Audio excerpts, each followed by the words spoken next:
everybody? It's John from restaurantmastering.com. What's going on today? I hope you guys are having an awesome day. This is episode 002. This episode took a little bit longer to come out than I wanted it to, but I scheduled it with my very first boss ever. Getting his schedule and my schedule to correspond with each other was a little hectic, to say the least, but we finally made it happen, and I'm happy that I waited because it turned out to be a really good interview. And without saying anything more, here it is in 4, 3, 2, 1. Take it away. I'd like to welcome you to RestaurantMastering.com podcast, brought to you by someone who lives in the Northwest and wears shorts all year long, John Kinnunen. Let's see. Hello, everybody. This is John Kinnunen here. I'm here today with my first manager. Not my first manager, but my first manager when I was 16. His name is Todd Tompkins. I worked for Hungry Howies, and that's where I first met him. When I think I started there when I was 15, actually, and I worked inside for probably about a couple weeks or something like that, or until I got my car. And then I became a driver there, and it's crazy how that job has really influenced me and really, I don't know, I compared every other pizza place I ever worked at to working at Hungry Howies with Todd Tompkins. And this is Todd. Hi there, my name's Todd Tompkins. I've been in the pizza industry since 1992. Hungry Howies first opened in the fall of 1991, and I was with them for 10 years. Started out as a delivery driver, did that for about 8 months, and then progressed my way all the way through the management system, working for our franchisee at that point in time, all the way up when I left after 10 years. I did leave for a while. I was a director of operations at that point in time, overseeing 14 stores, and was gone for a while, came back, and now I'm currently acting as an area general manager, currently overseeing 3 locations. So that's my story, and I'm sticking to it. Thanks, Todd. What would you say really sets Hungry Howies apart from the other franchises or the other, I don't know, you used to work for 7-Eleven but what really sets Hungry Howies apart? I mean, they have their flavored crust, but what have you really enjoyed about working for Hungry Howies? I would say a few of the things that set at least our portion of Hungry Howies apart, since we are a franchise. I kind of invest more faith in our actual business owner, Bob Wilson, as opposed to the Hungry Howies business system. He's taught me a lot over the years, just about general business, dealing with people, investing in your business, being able to understand what the needs are of the customers in the areas that you're at. There's a lot of different things that Bob has been involved in showing me everything that I know now about the pizza world. And just from a national perspective, Hungry Howies it's a local franchise that started here in Michigan, and we do have that logo that's been out there for now for over 40 years, and everybody knows the Hungry Howies face that's from Michigan. They have expanded across the country now. They're not in every state, but we do have close to 650 locations nationwide. But here in Michigan, it's definitely very prevalent in society, and they know and understand that trademark that's out there by the road. So that's another unique thing to have as a company that's born and bred here in Michigan and holds that status with everybody else locally. So. Thank you for that. When we started working together, like I said, I was 16 years old, and now that I own my own pizza place, I think back to those days and how, I don't know how you didn't kill a lot of us, but as an employer now, these kids nowadays are a lot different. And how do you guys deal with that? I mean, I know when we worked together, we had a great crew, and I always compare every crew that I have to really Bo Wisdom and Melanie and you as a manager. Like, everything there just ran so smoothly, and just I think a lot of it had to do with the crew we had, and even though we were young, I don't know, it's just different now, and I don't know, how do you feel about that, or what do you see this is so different now? Yeah, I definitely agree that it is a different community to pull from nowadays. Back then, one of the biggest factors I think that are different now is back then everything was done manually. So you had to be even more efficient in what you were trying to achieve. Busy Friday night, if you're going through 300 orders and you're manually writing up every ticket and licking and sticking tickets on boxes, and manually running a cash register, manually having to make change in your head, or using a calculator, manually having to add up each and every order that's being taken over the phone. That's one of the biggest differences now versus then, is just the overall efficiency that was needed back then in order to be able to support business that was just as busy, if not busier, than the business is today. And then the other contributing factor, I think, today is, as a lot of people speak to the millennial factor. So many of today's kids that come to work for us don't really have that same drive and motivation to succeed or learn the business or want to excel in the business, because they've been given their first car from their parents, and they don't have to work towards trying to purchase that first vehicle, or they get money from their parents all the time, and the only reason that they have to work is to just show their mom and dad that they're responsible. So we do run into a lot of circumstances where the folks that we pull from the 16, 17-year-old range, and even some of the 15-year-olds, I've actually found that some of the 14 and 15-year-olds nowadays work harder than the 16 and 17-year-olds do, because they've never had any exposure to any experience at all working, and you can kind of mold them and shape them into what you want, and try to teach them what work ethic really is. So those are a couple of the things that I think are quite different today versus back then. I'd have to agree with you on that. I can't tell you how many times I just get a phone call from the parents even that say, Junior's going up north this weekend with me. And it's like, well, I have them on the schedule, and they don't really care. They don't care if their son or daughter has that job. Like you said, they just had them get a job just to prove that they could get a job and kind of teach them a little bit of responsibility. But really, they'll just pay their bills, and they'd rather them, go on vacation with them, instead of teaching them, hey, you need to put in a 2-week notice to let them know we're going on vacation. And if the boss says it's okay, then you can go on vacation. I remember growing up, my mom, she wanted me to work more if I could, because she was a single parent, and even single parents nowadays, they still don't teach their kids the same kind of work ethic that we had growing up. I can't tell you how much it bothers me to see some of these kids come in here and think that they deserve $10, $15 an hour, and they don't even do the job for what they're getting paid to do it as now. And back then I feel we even worked harder, and we would never, treat our job the way they treat their job nowadays. But it's just a different time.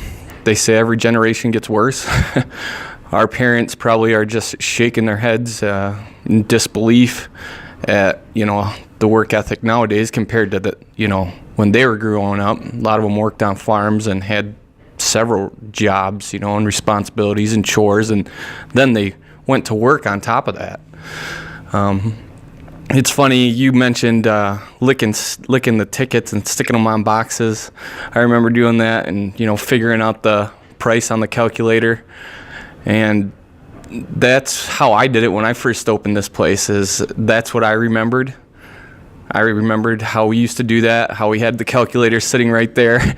And again, I was drawing from my very first job on how I was going to run my pizza place. And everybody was like, well, why don't we just use these check tickets? And I was like, no, this is how we did it at Hungry Howies. It was one of the busiest, fastest, most efficient pizza places I ever worked at. and this is how we're going to do it, okay? And I had to search to find a place to order them, but I found a place to order them from, and by no means were we doing 300 tickets a night because we're a mom and pop shop, but it was still challenging to teach these kids how to figure out the price.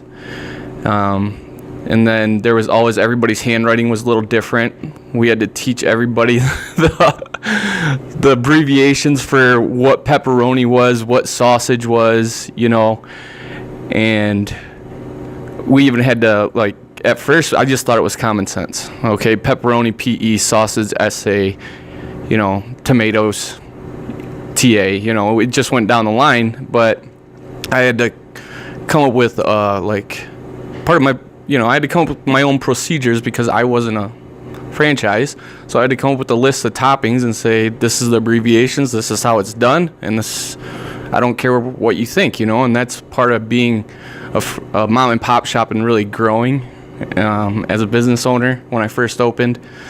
And then I went to the Pizza Expo out there in Las Vegas, and I was there basically shopping for a POS system, and I came across Revention, which I wish I would have just walked right by that booth now. They're great. It's a great system. They're very expensive, and I bring up Revention because I know that you guys use Revention as well, and I was just wondering what your thoughts about the POS system and coming from the tickets to the POS system, because I know part of our problem is our customers were like, well, it was this price last week, why is it this price this week? Why isn't it the same? And it all came down to, it depended on who was answering the phone, if they felt like charging them for the extra topping or not, and if they punched it into the calculator right.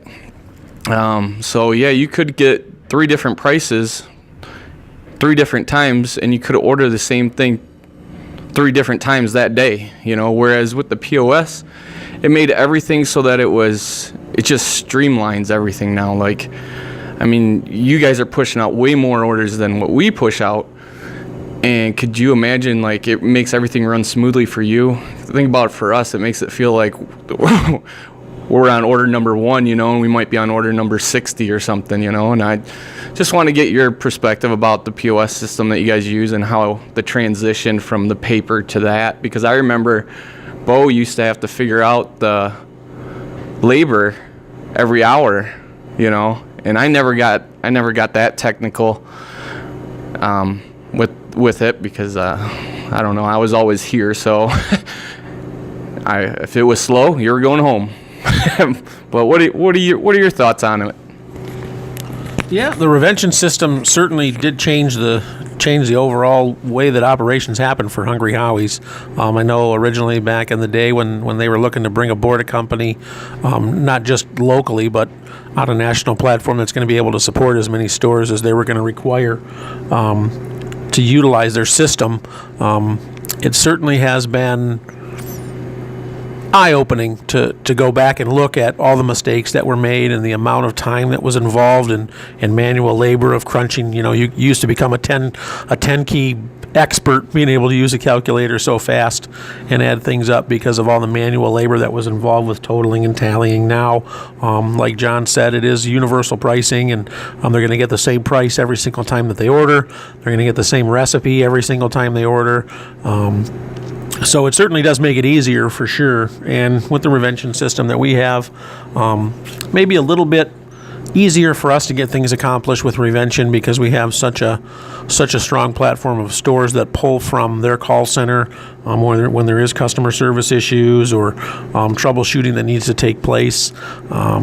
Sometimes I do believe that it is kind of the luck of the draw, depending on when you call and who you talk to over there, because their call center is, there's been times where they knock my socks off and fix the problem within minutes, and then there's other times when you're on the phone literally for over an hour trying to have them help you fix or figure something out. So we are fortunate definitely to have so many stores calling to the same functions and features to where John is being supported just as an individual with just a couple of locations. So I think that's critical for him, that he doesn't have that same support that we've negotiated with them on a national level of over 650 stores. So that's crazy. That's crazy. You guys have 650 stores? Is that the exact number? I think it's a little over 650 now, yeah. Wow, that's awesome.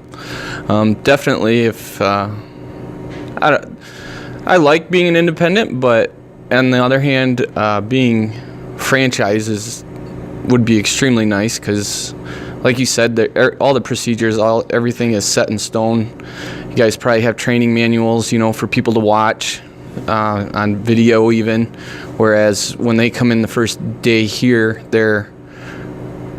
I'm literally having them walk them around the store, and I really rely on my veterans to really show the new people around, where you probably do the same, but you guys also have videos and, different procedures for everything, which is really what I've developed over the last 5 years. I've really, I have a procedure for everything, even from complaints to praises, because you want to reward that person for doing a great job, just like you want to talk to the people that aren't doing a good job, But so there's benefits to being a franchise, and there's benefits to being a mom and pop shop. One thing is I get to have like a cheese stick pizza, or if I see something good, or if an employee of mine's like, oh man, we should have a Big Mac pizza or something, I can throw it on the menu the next day. And there'd probably be copyright infringements with the name, but that's one of the cool things about being a mom and pop shop is I get to create the menu. And I do my best at making sure the recipes are all the same all the time, but with you guys, it definitely is. I know for my store, I try and keep my labor at like between 20 and 30%, and my food costs down like right around 30%. I get that question a lot when I interview different restaurants. I've sent out surveys to them to ask them, what are some of the problems that they see, and one of them is, I wish that I would known what a good food cost is or what a good labor cost is, and one of them was even from a Mancino's, which I was really surprised because I thought that would be more of a franchise, but he says he gets to set his own prices and everything, and I'm thinking that's not really a franchise motto, but they should have that food cost for you, I would think. But what's a good one for you? Yeah, Hungry Howies is, as a Hungry Howies franchisee in the system, you are allowed to set your own pricing, and as far as food and labor cost, we generally try to run our food cost right in the 24 to 27% range. And then labor, working with the franchisee that I work with, he has never been a particular fan of what most places would call a labor percentage and trying to run your business based on a percentage of your sales towards your labor. And he has lobbied actually with Hungry Howies on a national level to have them even do more research into the way that he supports the labor side of his business. And we use what is known as a sales per man hour formula as opposed to a labor percentage, to where we set a goal every day, depending on the location. We'll say $30 per man hour is what your anticipated goal is going to be. So the way that breaks down is for every hour that you're open and paying out labor, so say for the first hour that you're open, if you have 4 employees that are on the clock, you've incurred 4 hours worth of labor expense. You should be able to generate $30 with each one of those hours. So your sales for that hour should be approximately $120 to still maintain a profitable business structure inside of that first hour. So you're going to have hours where it's slower, and your labor or your sales per man hour is going to be, in the teens or even in the single digits, or, depending on the location and what's going on with all the other special events or weather in the area, could be even in the negative. But then you're also going to have your hours on Friday and Saturday and some other nights during the week where, you're working with 40, 50, 60 sales per man hour. So it all balances out in the end as long as you attain your daily goals and your weekly goals and your monthly goals. So we've never really been adamant about labor percentage. Generally, it probably does break down to about a 18 to 22% labor percentage if you were to really break it out from there. But the nice part about sales per man hour is you set the schedule up to always be able to support being busy and never wishing that you had scheduled somebody else. Or it's always much easier to send somebody home than it is to get somebody to come in when you're in the middle of a rush that you weren't anticipating was going to be as busy as it is. So sales per man hour is definitely a labor model that I've learned a lot about over my time in the industry, and how it does support and promote the ability to grow the business, because I have seen other operators in Hungry Howies that utilize just working off of a strict labor percentage, and if they're staffed to run a certain labor percentage to do a $1,200 Tuesday night and they end up doing $1,900, chances are it probably was atrocious because they were so focused on trying to be able to run a 20% labor model on a day when they were anticipating to do $1,200, and it snows and there's a parade and there's something else that goes on, and all of a sudden they've done $1,900 and they weren't ready to do that labor wise because they're trying to focus on just a percentage instead of trying to focus on sales per hour based on the labor that they scheduled. So that's one of the biggest differences I think that we've utilized and become very successful with, is using a sales per man hour model as opposed to just trying to schedule and manage off of just a standard labor percentage for the store sales. Thank you. That's interesting. I've never heard of what did you call it? A labor per man hour? Sales per man hour. I'll have to look into that. That's here. Yeah. All right. So yeah, like you were saying, you do the sales per man hour. Okay. I've never heard of that. I'm going to look into that. Well, I wanted to thank you for taking the time to do this interview with me. Like I said, thank you again for being my first boss and dealing with me and my 16-year-old attitude. And looking back on it, I always say to myself, if I have a bad employee, that's my... that's karma coming back to me. I still don't think I was that bad where it's like some of them, but but again, thank you for taking the time. Like I said, I compare it's crazy to think what an influence your first job can have on you for the rest of your life, really, and your first manager. And I try and take that, what you taught me when I was that young, and I try and do that for the kids that come walking through my door, because a lot of them, it's their first job. And I try and be, show them a work ethic as much as I can, as much as their parents let me, and we try and have a good time. And really the pizza industry, even the restaurant industry, when I worked at Chili's and everything, it's kind of like a family. You rely on that person. It gets kind of hectic. It gets kind of stressful in the kitchen, and it's crazy how you're relying on that person to have your back when it gets times like that, when you're in the trenches and you're crunch time and you're digging yourself out. And at the end of the night, you guys might get a little heated with each other at times, but at the end of the night, you guys are all friends. You guys are all laughing, and a lot. I don't know. There's been so many people that have, come through my door that I'm still in contact with even after they've left. And a lot of them come back, and later on in life. And, I just wanted to say thank you, and hope you know how much I appreciated everything you did for me. And thank you for taking the time to do this interview with me. You were my first interview. I wanted it to be that way because you were my first boss. So thanks again. Well, I do appreciate the opportunity, John, and it has been a pleasure to come and just kind of reminisce a little bit and give you some insight on the way things used to be and the way things they are now, and hopefully the success and the way things will be in the future. So best of luck to you and your team here, and I'm sure we will be in touch. Thanks again. Thanks. All right, guys, I want to say thank you for tuning in, and I will see you next time. And thank you again, Todd, for taking the time to do that interview. Talk to you later, guys.